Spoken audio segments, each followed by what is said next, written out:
Sometimes, the hardest thing in life isn't holding on, it's learning when to let go. Jake sat in his car every night, parked beneath that same light, while the rain whispered against the glass like it was trying to tell him something he didn't want to hear. He scrolled through old messages he could never delete. Every photo, every word, a memory he couldn't bury. Outside, the world kept moving, rain kept falling, lights kept changing, but Jake stayed frozen in yesterday. Deep down, he knew he wasn't waiting for her anymore. He was waiting for the moment he could finally stop feeling the weight of what he'd lost. 2 years earlier, everything felt lighter. Laughter came easily, mornings had meaning, and love lived in the small moments. Jake and Emily spent hours here.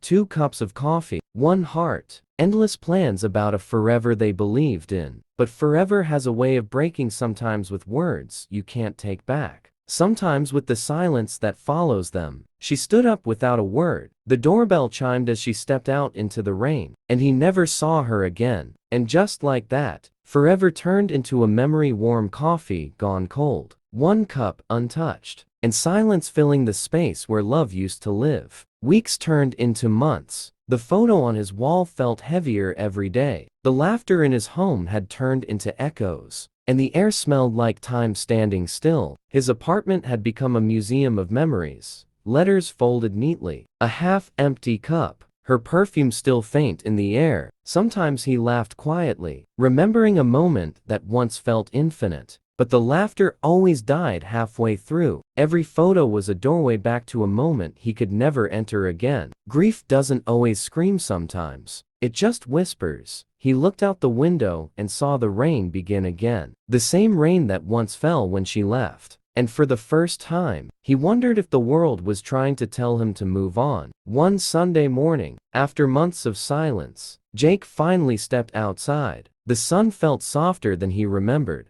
Not blinding, but gentle like forgiveness. He found an old man sitting alone on a wooden bench, feeding pigeons. Jake sat beside him, silent, just watching the world move without him.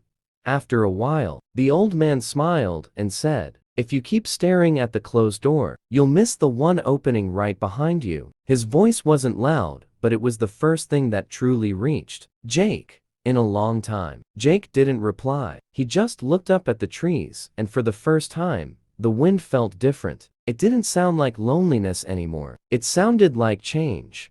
When Jake left the park that day, the world hadn't changed, but his heart had. For the first time in years, he felt light enough to take another step forward. That evening, Jake drove to the lake they once loved. The sky was painted gold, and the air carried the scent of rain and goodbye. He reached into his jacket and pulled out that one photograph, creased, fading, but still holding every piece of what he couldn't forget. For a moment, he just stood there, and then with trembling hands, he let it go. The photo drifted through the wind and fell into the water below. He watched it float for a while, then sink, quietly, peacefully, and with it, the weight he'd carried for so long finally disappeared. He closed his eyes, took a deep breath, and for the first time in years, exhaled without pain. The next morning felt lighter, like the world had been quietly washed clean while he slept. The air was soft, the sky endless, and for the first time in years, his heart didn't hurt. Jake walked without knowing where he was going,